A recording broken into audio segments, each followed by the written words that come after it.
After creating a strong, professional resume that best represents your accomplishments and experiences, it's time to work your way towards earning that ideal internship or job.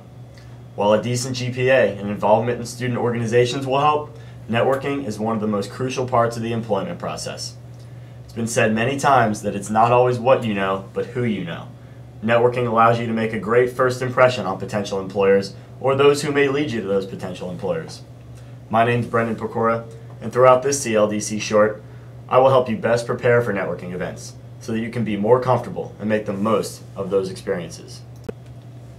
Before you even attend the networking event, you must first do your research.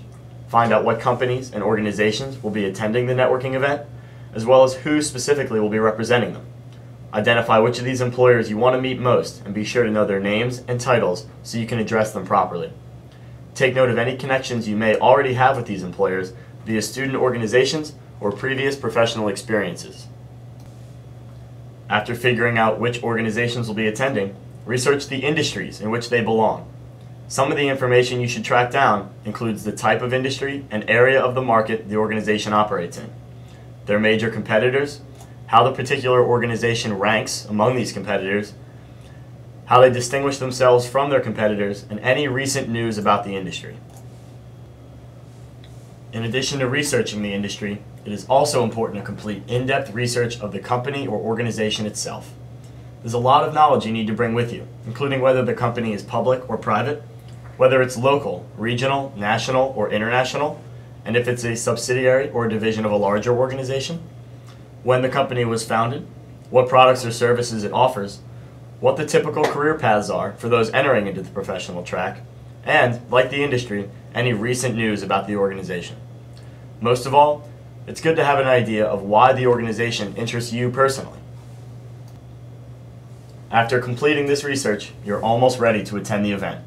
Prior to beginning to mingle, remember to have several copies of your resume on hand, a pen, notes about the companies, a list of the employers' names with whom you'll be meeting, and a list of questions that demonstrate your knowledge and interest in working for that organization.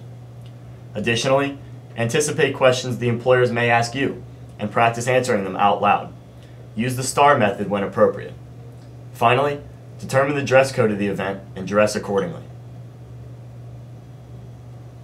Upon arriving to the networking event, be sure to maintain a professional manner. Use your time wisely, as there are many employers to meet with in often relatively brief periods of time. Be sure to save the recruiter you want to meet with most for your last stop so that you're best prepared. Upon approaching a recruiter, be sure to greet them with a firm handshake while introducing yourself as well as other students around you if possible. While speaking with the recruiter, be sure to smile and maintain eye contact at all times. Have your elevator speech ready for each recruiter you meet. This is a brief introductory statement that includes who you are, what school you attend, and what sets you apart from the other candidates. Prepare to initiate all conversations and even prepare for small talk as it demonstrates your social skills. Finally, remember to keep the conversation honest and to the point. Understandably, the recruiters most likely have many other students to meet. Their time is very valuable, so make the most of it.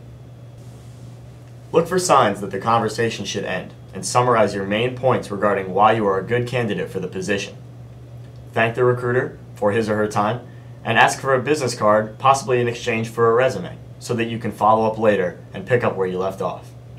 Finally, don't forget to send a thank you note the very next day to each recruiter with whom you'd like to speak to again. It is also a good idea if you can reference something specific that you discussed at the event in your thank you note to help jog the recruiter's memory. The CLDC works hard to provide many networking opportunities each year, whether it be the CBA Career Conference or the Total Access events. These events can be intimidating, as it is sometimes difficult to approach employers, especially when there are hundreds of other students waiting to talk to the same people.